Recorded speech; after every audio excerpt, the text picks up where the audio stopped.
Well, he capped off a remarkable individual season with a premiership and the Clive Churchill medal. But what does Penrith Panthers fullback Dylan Edwards have to do to get a ticket to the World Cup?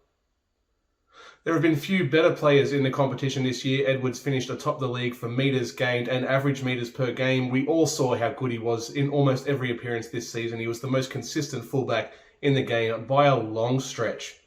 Now, obviously, the big reason he hasn't been selected at fullback is James Tedesco. Mal Meninga revealed this week that Tedesco would be captain of the Kangaroo squad, and that's a fair call as captain of the Blues, one of the best representative players in the game, one of the best players in the game.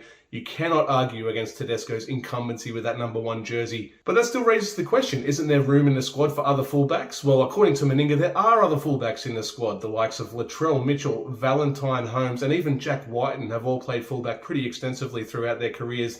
And Meninga believes it's the versatility that these guys can provide by being able to play multiple positions, including 5/8 and in the centres and on the wing, that adds the value to the squad and means that they'll be picked over Edwards. So essentially what Mal's saying is that Edwards is being punished not because he's the best fullback in the game, but because he can't play anywhere else on the field. It's his fault that he's a pure fullback, and because he doesn't have that versatility, he's going to miss out on a call-up to the World Cup, despite the season that he's had. And I think that's a bit ridiculous. Meanwhile, you've got the likes of Tom Trbojevic, who would practically walk into the side if he was fit, despite not playing any games all year. And we even had Kalen Ponga with constant questions over his availability, despite the fact that he was suffering concussion and dealing with the protocols and recovery from that. If both of these guys are considered walk-ins to the squad, regardless of their club form and regardless of how many games they've played in the season, yet Dylan Edwards can't even get a look in.